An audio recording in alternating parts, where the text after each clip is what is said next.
Di pesisir tanah Bangka yang indah, di antara bebukitan hijau dan hamparan pasir putih, tersembunyi sebuah dusun kecil yang damai. Di sanalah sebuah legenda abadi bersemi, sebuah kisah tentang kekuatan cinta sejati yang mampu menembus batas penampilan fisik. Cerita ini berkisah tentang seorang pemuda berwujud tak biasa, yang hatinya semurni emas dan tekadnya sekeras batu granit. Inilah kisah Bujang Katak, sebuah dongeng yang mengajarkan bahwa kemuliaan jiwa jauh lebih berharga daripada kesempurnaan raga, dan keajaiban seringkali lahir dari hati yang tulus. Alkisah, di sebuah gubuk reot di kaki bukit, hiduplah seorang perempuan tua sebatang kara. Suaminya telah lama berpulang, dan hingga usianya yang senja, ia tak kunjung dikaruniai seorang anak untuk menjadi teman di hari tuanya. Setiap hari, ia bekerja di ladang warisan peninggalan orang tuanya, membanting tulang seorang diri demi sesuap nasi. Rasa lelah dan sepi seringkali menyergap hatinya, membuatnya merindukan tawa seorang anak di gubuk kecilnya. Pada suatu malam yang diterangi cahaya bulan purnama, perempuan tua itu duduk di beranda gubuknya. Hatinya begitu pilu membayangkan nasibnya kelak jika ia sudah tak sanggup lagi bekerja.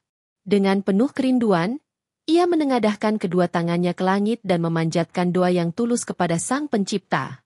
Duhai Allah yang Maha Pengasih, berilah hamba seorang anak untuk menemani sisa hidup hamba. Hamba akan merawat dan menyayanginya dengan sepenuh hati, bahkan jika ia hanya berwujud seekor katak sekalipun, bisiknya dengan suara bergetar. Doa yang diucapkan dari lubuk hati yang paling dalam itu rupanya didengar oleh Yang Maha Kuasa. Beberapa hari kemudian, saat sedang mencuci pakaian di tepi sungai, ia menemukan sebuah keajaiban. Di antara bebatuan, terbaring seorang bayi laki-laki yang mungil. Namun, bayi itu tidak seperti bayi pada umumnya. Seluruh tubuhnya, dari wajah hingga ujung kakinya, memiliki rupa persis seperti seekor katak, dengan kulit yang licin dan berbintik-bintik. Meskipun terkejut, perempuan tua itu teringat akan doanya. Ia percaya bahwa bayi ini adalah jawaban atas permohonannya. Tanpa ragu sedikit pun, ia memungut bayi itu, memeluknya dengan penuh kasih sayang, dan membawanya pulang. Ia merawat bayi itu dengan segenap jiwa raganya, mencurahkan seluruh cintanya yang selama ini terpendam. Bayi istimewa itu ia beri nama Bujang Katak. Perempuan tua itu tidak pernah sekalipun merasa malu dengan keadaan anaknya. Baginya, Bujang Katak adalah anugerah terindah yang pernah ia terima. Ia membesarkannya dengan penuh perhatian, mengajarkan tentang kebaikan, kerja keras, dan pentingnya memiliki hati yang luhur, tak peduli bagaimanapun rupa yang terlihat dari luar. Hari berganti hari, tahun pun berlalu. Bujang Katak tumbuh menjadi seorang pemuda yang tegap dan kuat. Meskipun penampilannya masih sama seperti katak, dengan tubuh yang agak bundar dan kulit yang licin, ia memiliki kepribadian yang luar biasa. Ia adalah anak yang sangat berbakti kepada ibunya, selalu membantu bekerja di ladang tanpa pernah mengeluh. Keramahannya membuat ia disukai oleh banyak orang di desanya, dan ia tak pernah merasa rendah diri akan keadaannya. Bujang Katak dikenal sebagai pemuda yang rajin dan berhati mulia. Ia tak segan menolong siapapun yang membutuhkan bantuannya. Jika ada tetangga yang sedang membangun rumah, ia akan menjadi orang pertama yang datang membantu. Jika ada yang sakit, ia akan mencarikan dedaunan obat di hutan. Sifatnya yang ringan tangan dan tulus membuatnya dihormati, dan orang-orang di sekitarnya pun belajar untuk tidak menilai dirinya dari penampilan semata. Namun, seiring usianya yang semakin dewasa, sebuah keresahan mulai menyelinap ke dalam hatinya. Ia melihat teman-teman sebayanya satu persatu mulai berkeluarga dan membangun kehidupan mereka sendiri. Ketika sendirian, ia sering bercermin pada genangan air, menatap pantulan dirinya yang berbeda dari pemuda lain. Sebuah pertanyaan mulai menghantuinya, adakah gadis di dunia ini yang mau menerima diriku apa adanya? Keresahan ini ia pendam sendiri untuk waktu yang lama, tak ingin membuat ibunya khawatir. Namun, sang ibu yang bijaksana dapat merasakan perubahan pada putra satu-satunya itu. Suatu sore, ia melihat Bujang Katak duduk melamun di depan gubuk mereka. Dengan lembut, ia menghampiri dan bertanya apa yang sedang mengganggu pikiran anaknya itu. Akhirnya, dengan berat hati, Bujang Katak mengungkapkan isi hatinya. Ia menceritakan keinginannya untuk menikah dan memiliki pendamping hidup, sama seperti pemuda lainnya. Sang ibu mendengarkan dengan penuh perhatian. Hatinya terenyuh melihat kerinduan di mata anaknya. Dan ia berjanji akan melakukan apapun untuk melihat putranya bahagia. Suatu ketika, untuk menenangkan hati anaknya, sang ibu bercerita tentang negeri yang mereka tinggali. Ia berkisah tentang seorang raja bijaksana yang memerintah negeri itu, yang memiliki 7 orang putri yang kecantikannya masyhur ke seluruh penjuru negeri. Ketujuh putri itu dikenal tidak hanya karena parasnya yang rupawan, tetapi juga karena budi pekertinya yang luhur. Namun, belum ada satupun dari mereka yang menikah. Cerita sang ibu, yang tadinya bertujuan untuk menghibur, justru menyalakan sebuah percikan di hati Bujang Katak. Ia mulai membayangkan kecantikan dan kebaikan hati para putri raja. Sebuah keinginan yang terasa mustahil mulai tumbuh di dalam dirinya. Ia jatuh hati pada gambaran seorang putri yang luhur budinya, dan ia merasa ingin mempersunting salah satunya. Keinginan ini semakin hari semakin kuat, membuatnya sering termenung dan murung. Ia sadar betul siapa dirinya. Seorang pemuda miskin berwujud katak, sementara yang ia dambakan adalah seorang putri istana. Namun, hatinya tak bisa dibohongi. Akhirnya, ia memberanikan diri untuk mengungkapkan niatnya yang luar biasa itu kepada sang ibu. "Bu, aku ingin menikah," ucapnya mantap. "Aku ingin ibu melamarkan salah satu dari 7 putri raja untukku." Betapa terkejutnya sang ibu mendengar permintaan anaknya. Permintaan itu terasa seperti angan-angan di siang bolong. Bagaimana mungkin seorang pemuda seperti anaknya berani meminang putri seorang raja? Ia mencoba menasihati Bujang Katak untuk memikirkan kembali niatnya. Khawatir anaknya hanya akan mendapat hinaan dan cemoohan di istana. Akan tetapi, Bujang Katak menunjukkan tekad yang bulat. Ia yakin bahwa ketulusan niatnya akan membuka jalan. Melihat kesungguhan di mata anaknya, hati perempuan tua itu luluh. Meskipun ragu dan takut, cintanya sebagai seorang ibu mengalahkan segalanya. Ia pun berjanji akan pergi ke istana untuk menyampaikan lamaran putranya, apapun risiko yang akan ia hadapi. Dengan langkah berat namun penuh tekad, perempuan tua itu berjalan menuju istana yang megah. Ia mengenakan pakaiannya yang paling pantas dan membawa beberapa hasil ladang sebagai buah tangan. Setibanya di sana, ia memberanikan diri menghadap sang raja. Para punggawa istana memandangnya dengan heran. Namun ia diizinkan masuk setelah menjelaskan tujuannya. Di hadapan singgasana, dengan tubuh sedikit gemetar, ia menyampaikan maksud kedatangannya untuk melamar salah satu putri raja bagi putranya, Bujang Katak. Mendengar nama itu, sang raja mengerutkan kening. Kemudian, tawa mengejek pun pecah di balairung istana. "Hah? Bujang Katak?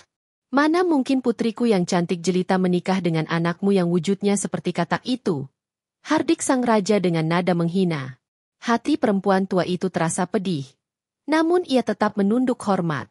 Meskipun demikian, sang raja tidak mau memutuskan sendiri. Ia memanggil ketujuh putrinya untuk datang dan mendengar langsung lamaran aneh tersebut. Satu persatu, para putri muncul dengan keanggunan mereka.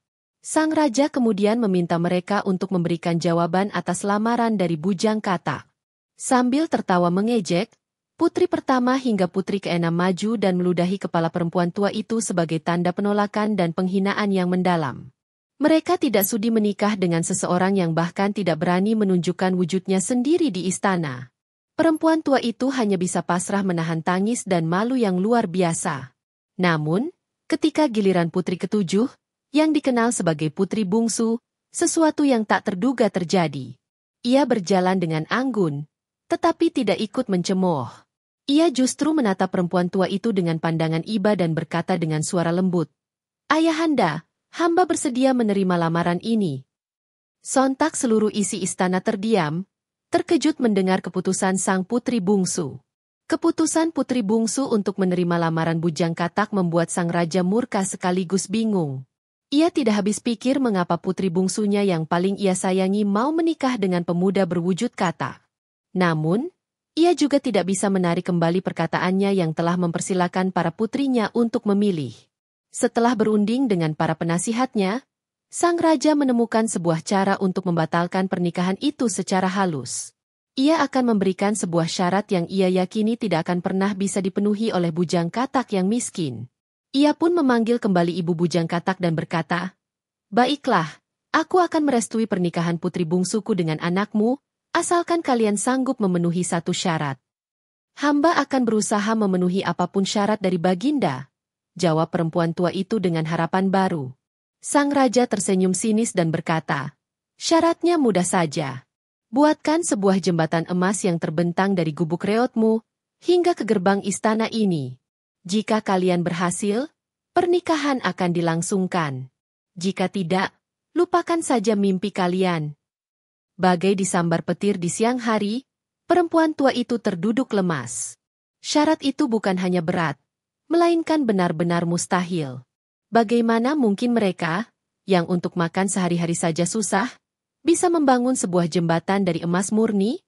Dengan hati yang hancur, ia pamit dari istana dan pulang untuk menyampaikan kabar buruk itu kepada bujang katak.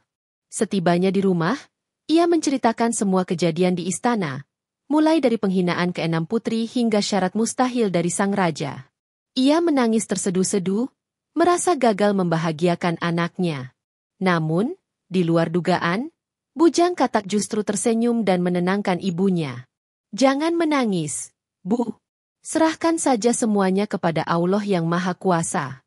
Mari kita berdoa dan berusaha, keajaiban pasti akan datang," katanya dengan penuh keyakinan. Meskipun hatinya dipenuhi keyakinan, bujang katak tahu ia harus berusaha sekuat tenaga. Ia mulai bekerja lebih giat dari sebelumnya, melakukan pekerjaan apa saja untuk mengumpulkan upah, berharap bisa membeli emas sedikit demi sedikit. Siang ia bekerja di ladang, malam ia membantu para nelayan di pantai. Namun, ia sadar usahanya itu tak akan cukup untuk membangun sebuah jembatan. Di tengah keputusasaannya, ia tidak pernah berhenti berdoa. Setiap malam, ia memohon petunjuk dan keajaiban dari Yang Maha Kuasa. Hingga pada suatu malam, ia bermimpi aneh. Dalam mimpinya, ia diperintahkan untuk mandi di sumur tua yang berada di belakang gubuknya tepat saat tengah malam. Ia harus menggosok seluruh tubuhnya hingga semua kulitnya mengelupas. Ketika terbangun, bujang katak merasa mimpi itu adalah sebuah petunjuk. Tanpa ragu, ia segera pergi ke sumur tua di belakang gubuknya. Ia melakukan persis seperti yang diperintahkan dalam mimpinya. Ia mandi dan menggosok tubuhnya kuat-kuat. Ajaib, kulitnya yang kasar dan berbintik-bintik itu mulai mengelupas selembar demi selembar. Setelah seluruh kulit kataknya terlepas, ia merasakan sesuatu yang luar biasa. Tubuhnya terasa ringan, dan ketika ia melihat pantulan dirinya di air sumur, ia terpana. Di hadapannya kini berdiri seorang pemuda yang amat tampan dan gagah, dengan kulit yang bersih dan perawakan seorang pangeran. Ia telah kembali ke wujud aslinya. Namun, keajaiban tidak berhenti sampai di situ. Ketika ia menoleh ke tumpukan kulit katak yang telah ia lepaskan, tumpukan kulit itu berkilauan tertimpa cahaya bulan. Dengan takjub, ia menyentuhnya dan menyadari bahwa tumpukan kulit itu telah berubah menjadi bongkahan-bongkahan emas murni yang berkilauan. Dengan air mata bahagia, ia segera berlari membangunkan ibunya untuk menunjukkan keajaiban yang telah terjadi. Ibu bujang katak terbangun dan terperanjat melihat seorang pangeran tampan berada di dalam gubuknya. Ia baru percaya setelah bujang katak menceritakan semua yang terjadi di sumur tua. Keduanya berpelukan dalam tangis bahagia, mengucap syukur tiada henti atas anugerah yang luar biasa. Kini, syarat dari sang raja bukan lagi hal yang mustahil. Tanpa membuang waktu, bujang katak segera memanggil teman-teman dan para penduduk desa. Ia menceritakan rencananya dan menawarkan upah yang sangat layak bagi siapa saja yang mau membantunya membangun jembatan emas. Tentu saja, semua orang dengan senang hati membantunya. Bongkahan emas yang melimpah itu mereka tempa menjadi balok-balok dan papan-papan yang kokoh. Siang dan malam, mereka bekerja tanpa henti. Suara tempaan palu beradu dengan emas terdengar di seluruh penjuru desa. Secara perlahan, sebuah jembatan yang megah dan berkilauan mulai terbentuk, membentang dari depan gubuk sederhana milik bujang katak, melintasi perbukitan dan lembah, hingga berhenti tepat di depan gerbang utama istana kerajaan. Keesokan paginya, ketika matahari terbit, seluruh negeri digemparkan oleh pemandangan yang luar biasa. Sebuah jembatan emas yang berkilauan memantulkan cahaya fajar, tampak begitu megah dan indah. Sang raja yang keluar dari istana terbelalak tak percaya. Ia mengucek matanya berkali-kali, mengira bahwa ia sedang bermimpi. Syarat yang ia anggap mustahil ternyata telah terpenuhi dengan sempurna. Tak lama kemudian, dari ujung jembatan, terlihat serombongan orang berjalan menuju istana. Di barisan paling depan, berjalan seorang pemuda tampan dan gagah didampingi oleh ibunya. Sang raja dan seluruh keluarga istana tertegun, bertanya-tanya siapakah gerangan pangeran rupawan itu. Ketika rombongan tiba di hadapan raja, Ibu Bujang Katak dengan bangga memperkenalkan pemuda di sampingnya. Baginda Raja, inilah putra hamba, Bujang Katak. Seluruh istana, terutama keenam putri raja, ternganga tak percaya. Pemuda setampan Pangeran Kayangan itu adalah Bujang Katak yang selama ini mereka hina. Mereka hanya bisa menunduk, diliputi rasa malu dan penyesalan yang mendalam. Sang raja pun merasa sangat malu atas perbuatannya. Namun, sebagai seorang pemimpin, ia harus menepati janjinya. Dengan penuh penyesalan, ia meminta maaf kepada Bujang Katak dan ibunya. Baiklah, Bujang Katak. Karena engkau telah memenuhi syaratku. Sesuai dengan janjiku, aku akan menikahkanmu dengan putri bungsuku, kata sang raja dengan tulus. Pernikahan antara Bujang Katak, yang kini telah kembali ke wujud pangerannya, dengan putri bungsu pun dilangsungkan dengan pesta yang sangat meriah selama 7 hari 7 malam. Seluruh rakyat dari penjuru negeri datang untuk merayakan penyatuan dua insan yang cintanya terbukti tulus. Putri bungsu merasa sangat bahagia, karena kepercayaannya pada kebaikan hati Bujang Katak kini telah terbukti. Setelah menikah, Bujang Katak dan putri bungsu hidup bahagia. Kebijaksanaan dan kebaikan hatinya membuat ia sangat dicintai oleh rakyat. Melihat hal itu, sang raja yang sudah tua akhirnya memutuskan untuk menyerahkan tahtanya. Bujang Katak pun dinobatkan menjadi raja yang baru, memimpin negeri dengan adil dan bijaksana, didampingi oleh permaisurinya yang setia. Kisah mereka menjadi legenda yang tak lekang oleh waktu. Sebuah pengingat abadi bahwa cinta sejati tidak pernah memandang rupa. Ketulusan, kesabaran, dan keyakinan pada kebaikan akan selalu berbuah kebahagiaan. Legenda Bujang Katak mengajarkan kita untuk selalu melihat keindahan yang tersembunyi di dalam hati, karena di sanalah letak kemuliaan seorang manusia yang sesungguhnya.